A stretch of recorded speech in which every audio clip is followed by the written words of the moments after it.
Hello and welcome back to International School History Teacher. Today, democracy seems to us to be the only legitimate form of government. But it was not that long ago that ruling social and economic elites successfully resisted calls for democratic government.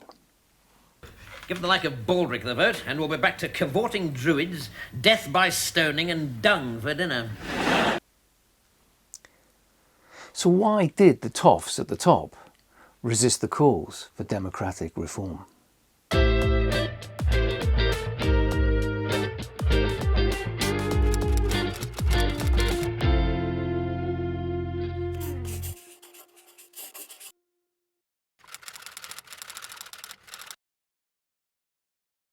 Modern authoritarianism dates to around about the time of the First World War and just after. The traditional autocratic forms of government through kings and queens and the aristocracy had been under democratic pressure throughout the 19th century. The ruling elites had sought to limit what they saw as the dangers of giving power to the people, and had had some success. But the Great War ended that. With the defeat of the Central Powers, traditional authoritarianism was swept away, and democracies established throughout Europe. In many ways, we can say that modern authoritarianism emerged to deal with what the elite considered to be the threat of democracy. So why was democracy seen as a problem? Educated gentlemen of the ruling class have always worried about what would happen if Edmund Burke's swinish multitude got to be in charge of the country. Firstly, there was the belief that the common man, and certainly the common woman, was just intellectually unable to comprehend the complex matters of state, and were in no position to make the informed choices that a democracy requires. My good fellow, do you share our opinion that Monsieur de Ladier's recent speech on the situation in North Africa was simply a ruse to scupper the nationalist fringe of his own domestic party? I'm sorry, sir. I'm unable to be of assistance in any of these matters.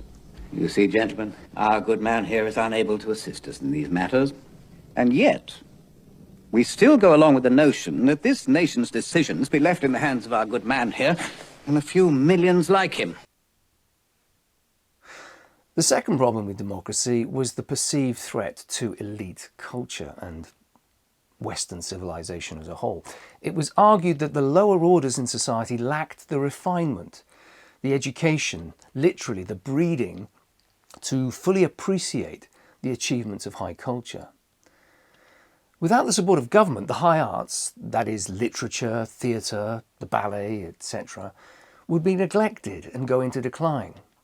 And in their place, democratic societies would be subjected to the cultural tyranny of the majority and their obsession with football and cheap beer, Hollywood musicals and things like that.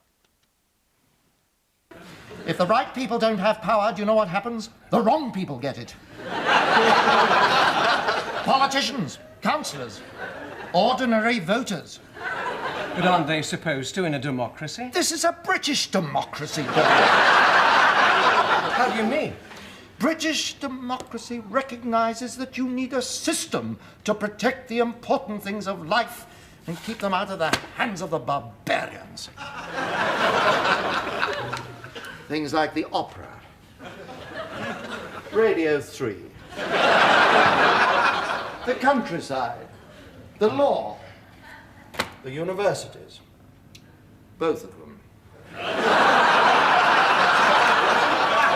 And we are that system. Gosh. But perhaps the ruling elite's biggest problem with democracy was democracy's egalitarianism. How will a minority elite that enjoys enormous economic and social privileges manage to hold on to those privileges if the majority doesn't want them to? Because in a democracy, it's the majority that counts.